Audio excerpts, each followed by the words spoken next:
So yun, no? So kamusta po mga ka-Streetwise? Ako po si Takero Miyamoto at welcome po sa aking munting channel. So mga kababayan, minura po ni Sara Duterte ang mga Marcos. So dito po sa video na panonoodin natin mamaya lang, so malinaw naman po dito na yung pagmumura ni Sara Duterte ay she is referring to the Marcoses. Kasi yung bintang kasi ni Sara Duterte na ginigipit daw po sila ng administrasyong Marcos. 'Di ba? Kaya nga sinabi niya nga 'di ba na ipapatapon niya yung bangkay ni Ferdinand Marcos Sr. sa West Philippine Sea kung hindi niyo kami titigilan. So ayun ang at least you get the point. Sa tingin ko nakukuha niyo yung point ko eh. Na ang pinapalabas dito ni Sara Duterte, sila ang ginigipit. Pero ang totoo nun mga kababayan, baliktad po talaga utak ni Sara Duterte. Kaya pala ano eh, yung mga Duterte follower, baliktad mag-isip kasi ganoon din pala yung idol nila, baliktad ng utak. So ito, teka lang panoorin natin to no. So may video dito. Ano lang ipi-play ko na lang dito sa cellphone para hindi na ako mag-edit masyado. Sige, panoorin natin to. I will not comment sa mga anak mo because ang natural affinity ng mga anak so depend parents. Ako lang naman yung anak na hindi nagde-depend kay PRD pero balik na rin natin. Ganun din si PRD sa akin. Ang natural affinity na gagawin, natural na gagawin ni PRD is to depend. Okay. So ngayon, sabi ni Sara Duterte, hindi na raw po siya sasagot dun sa mga anak mo. Sabi niya anak mo eh. So, mga anak mo. So, ibig sabihin nun, may mga anak mo. So, ibig sabihin isang tao lang ang hindi niya nasasagutin. Kasi, actually mga kababayan, isa lang naman po kasi yung sumagot sa anak ni Amy Marcos. Si Sandro, hindi naman siya anak ni Amy Marcos eh. Di ba? Pamangkin lang yun, di ba? So, si Matthew Marcos Manotok, siya yung nagbanggit na nalulungkot siya sa nangyari. Kasi magkaibigan daw na matalik si Amy at si Sarah. Pero ba't niya sinabi yun? Eh, ewan ko lang, malit lang na bagay yun, no? Kasi ewan ko lang, siguro bobo lang talaga magtagalog si Sara Duterte. Kasi sabi niya, hindi na ako sasagot sa mga anak mo. Sa mga anak mo. So she's referring to the one parent at dun sa mga anak. So, ewan ko lang. Baka nag-overthink lang ako. Sige, continue natin pero nadaanan ko lang. Sige, continue natin. Sige. Di ba? Sinasabi nila noon, ginagaslight din nila kami, di ba? O kasi may destabilization security, o may maiso. Ano bang ginawa ni PRD? Di ba nag-react lang sa ginawa nila sa akin? Hindi nga ako nag-react nun eh. Okay. Sabi sa inyo, baliktad utak nito eh. So ngayon, ang ginawa lang daw pala ni Duterte nun is nag-react lang daw si Digong dun sa ginagawa ng administrasyon Marcos sa panggigipit kay Sara Duterte. Ayun ang pagkakaintindi ko dun eh. So, ginagaslight daw sila. So, alam niyo yung gaslight, yung ginagatungan. Kumbaga, wala namang gulo eh. Nag-react lang naman yung tatay ko eh. Ba't nyo kami ginagatungan na mayroong gulo, mayroong maisog rally, 'di ba? Bakit merong rally? Eh mga kababayan, hindi naman po ganoon yung nakita natin sa rally. Hindi lang po kasi basta-basta pagpapahayag or pagre-react ni Digong ang nakita natin doon. Ang nakita po talaga natin doon ay destabilization. 'Di ba? Destabilization ang nakita natin doon. Hindi ito tungkol sa simpleng pag-react. So ito, 'di ba? To naalala nyo to. So, panoorin natin to. So ito yung part ng maisog rally na ito yung malamang alam nyo na to eh pero gusto ko lang ma-refresh tayong lahat. So ito yung sinabi ni Digong nun. No? Nandoon yung pangalan mo. Ayaw kong sabihin yan kasi magkaibigan tayo. Kung hindi magkaibigan, magkakilala. Eh, ikaw pumapasok kayo. Okay. So, alam nyo na to, di ba? Dito yung minura niya na PI mo, meron tayong adik na presidente na hindi naman totoo. Kaya nga, lumang style na to eh, yung drug tagging na ginagawa ng mga Duterte. Wala na, tanga na lang po maniniwala dito. Oh. So, yun na, so clear tayo dun, no? So, hindi ito simpleng pagpapahayag or simpleng reaction ng ginawa ni Digong tulad ng sinasabi ni Sara. Malinaw po ito na ito po ay destabilization. Bobo talaga 'to si Sara, bobo talaga 'to 'no. Actually ano 'no, imbis na makabuti itong ginawa ni Sara Duterte na pagpapa-presscon tsaka yung pagwawala-wala niya ngayon, mas lalo siya nasisira dito, eh. Kasi nagmumukhang bratinela po talaga siya, eh, nagmumukhang sobrang entitled niya po talaga, eh. Pero hindi pa 'yan, sa huli niya kasi sinabi yung pinakadahilan niya kung bakit siya nagalit, eh.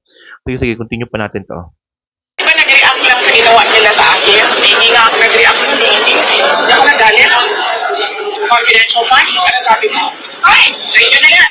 Okay. O yung confidential fund daw, fine sa inyo na 'yan. Hindi mo naman po totoo 'yun. Nilaban mo pa 'yan, eh. Ito 'no, ito 'to, October 5, 2023.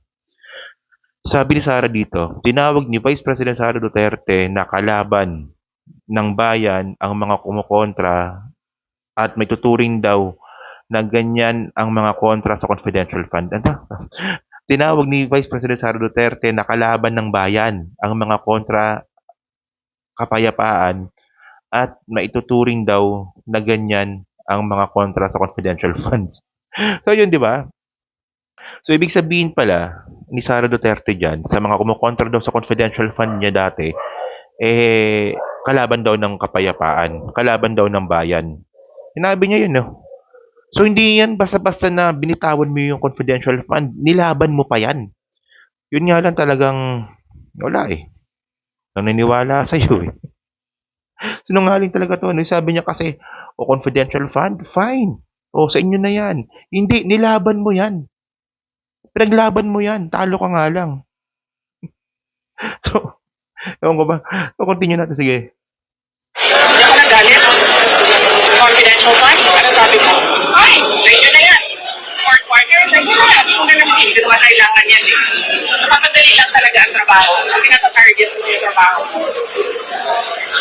Ano pang inano nila? Security, kunin mo namin lahat. Budget. Pati yung security daw, wala daw problema sa kanya yan. Ay, pero iba eh. Iba yung nangyari dati. Alam naman po natin na ito kailan ba to? Kailan niya ba sinabi to? July 23, 2024. Official statement of Sara Duterte on the notice of relief issues against 75 personnel of the PNP, Police and Security Group. So meron kasing 433 na security si Sara Duterte. So ang ginawa po, tinanggalan po siya ng 70. So meron pa naiwan na mga 350. So nagwala pa rin po siya dito. Ayan no. Ayan, pakita ko na lang dyan. Yan, statement mo yan, di ba? Nagrireklamo ka dyan, ah. Di ba, nagpapaawa ka dyan, ah. O tapos, meron pa yan dito. O sinundan mo pa. Nasasalamat. Papasalamat ako kay De La Rosa, kay Go, kay Padilla, mga AFP personnel, sa mga, kababaihan at sa lahat ng ordinaryong mamamayan. Kasi nga, ang gusto nga ni Bato De La Rosa is mag-security ang mga pulis kay Sara Duterte ng libre. Tangina talaga. Ewan ko ba? Masakit ang ulo ko dito. So ito na, continue pa natin. It's getting juicy, no? Continue natin. Kukunin nila lang sa inyo na yan. Nagalit lang naman ako. Noong yung nangyari doon sa graduate. Yung Okay. Nagalit daw siya doon dahil doon sa graduate na hindi daw binigay yung relo. So, bakit ikaw yung nagalit? Bakit hindi yung kadete? So ano naging epekto ng galit mo? So, pinarusahan po yung kadete. Kadete o graduate. So, sabi dito, no, Philippine Star, na balita ito kahapon. Ano, the cadet who asked for President Ferdinand Marcos Jr. watch as a gift during the Philippine Military Academy graduation. Graduate na pala, no? Graduation ceremony earlier this year, so kakagraduate niya pa lang, no? Has been already reprimanded. The Armed Forces of the Philippines confirmed on Tuesday. So, ang sabi lang dito, reprimanded. So, pinarusahan. So, tingnan mo, no? Oh, ngayon, sa nagwawala ka ngayon, imbis na tahimik sana yung buhay ng PMAyer na graduate, so, binitbit mo pa, at ngayon, posible pang mawalan ng hanap buhay. or pag mawalan ng karapatan para magserbisyo sa bayan kasi ginamit mo yung pangalan ng kadete ng bagong graduate O imbis na makatulong ka, pabigat ka pa. Baliktad talaga utak talaga nito, no? Matindi, no? So ito yung isa sa mga reason ni Sara Duterte kung ba't siya nagalit. Tapos, sabi ko sa inyo no, habang tumatagal tong video po na to na pinapanood natin, patanga po siya ng patanga. Yung namatay doon sa Davao City, sa tear gas, sa panggugunti, yung mga pinukpok ng mga tao. Ayan, no? So yung mga namatay daw. So actually, yung mga namatay daw doon po sa Davao City. Yung mga pinukpok, yung tinirgas, yung mga ginolpe.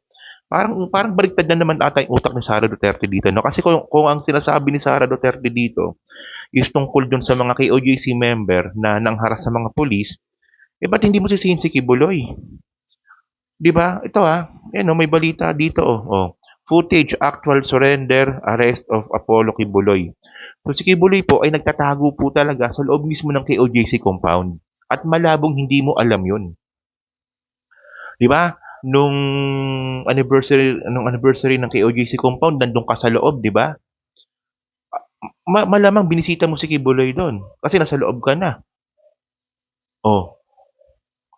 Malabong hindi mo to alam. So ang point dito, no, kung merong isang namatay, kasalanan ni Kibuloy yun kasi pinag-overtime niya ng walang bayad, di ba? Kung ang ginawa sana ni Kibuloy, sumuko na lang siya ng matiwasay, doon din naman pala papunta. Susuko din naman pala siya, di sana walang namatay. Ba't sisisihin mo pa yung administrasyon? Bobo talaga. Sumasakit ang ulo ko dito, men. Buti na lang kamo hindi naging presidente to, no? Buti na lang kamo, naku. Ito yung pinaka-reason niya. Sinabi niya na kung ba't siya nagalit. Ito, continue natin. Yan ngayon, nagalit ako. Kasi sa pagkahabol nila sa akin, yung mga kasamahan ko, hinahabol din nila, excuse ko na lang, yes, you can privacy, but one is already in depression, one is already contemplating suicide, one is in the hospital, may isa hindi nakakatulog. I agree sa pagmumura Hindi dapat magmura kasi may mga bata na rinig, pero gago talaga yan sa lahat. Gagago pala kayo So ngayon mga kababayan, ito yung pinakareklamo talaga ni Sara Duterte kung ba't siya sumabog. Kasi po yung mga staff po ni Sara Duterte nasangkot po sa pangungurakot di umano ay pinapatawag po sa Congress at pinapagsalita. Binibigyan ng statement. So syempre, naiipit ngayon ng mga staff ni Sara Duterte. So syempre, magrereklamo yan. So ayun po yung pressure ngayon ni Sara Duterte na hindi niya po kayang i-handle. Kaya siya sumabog. So in the first place, kung maayos naman sana yung paggastos mo dyan sa confidential fund mo at hindi ka Bartinela, hindi mo lalagay sa alanganin itong mga staff mo. Kasi ito ito yun Ito yung unang invitation sa kanila September 12, 2024. Ito yung pinakaunang hearing nila. So ini-invite dito yung ano ito the committee requests for the committee requests you or your duly authorized representative attendance on September 18, 2024 at 10 a.m. in the People's Center in the House of Representatives. Your presence is necessary to provide clarifications of the Office of the Vice President budget utilization from your assumption of office up to present, including questions on the project, including questions on the project, programs, and or beneficiaries of said projects programs in the satellite offices. So yung mga staff po ni Sara Duterte is matagal na pong ini-invite dyan po sa house. Yun nga lang, pinipigilan po ni Sara Duterte. Pinipili lang po ni Sara Duterte kung sino yung mga attend. And actually mga kababayan, nakailang request na ba sila? Tatlo? Tatlo na, no? So nakatatlong request na po yung Congress natin para po umattend tong mga tao po na to. At tandaan natin mga kababayan, pag nakatatlong request na po, ang kasunod na nito sabpina. So pwede pong pagbotohan ito, posible sa susunod po na hearing, na pag napag-usapan nga po itong budget ni Sara Duterte, posible na po nila pagbotohan kung ipapasabina na itong mga staff ni Sara Duterte at pag pinagsabina na at hindi pa rin sila pumunta, posible silang ipaaresto. So, syempre, itong si Inday, on panic mode. Syempre, yung mga kasabwat mo sa pagnanakaw, di umano, naiipit dahil sa kagagawan mo. Di ba? So, at least you get the point, no? So yun mga streetways na sukay po, ano po masabi nyo nga po dito sa isang napakagandang interview ni Sara Duterte. Ngayon kasi nabubuking na po talaga natin na mahina po talaga utak niya, no? So yun, so comment lang po sa baba at binabasa ko pong lahat yan. At yan po sa Team Replay, syempre, pa-like, pa-subscribe at kung di naman kalabisan, pa-share na rin po ng video po na to. So maraming salamat sa inyong lahat. Kita na lang ulit tayo sa susunod na video. Salamat po. Bye-bye. Thank you.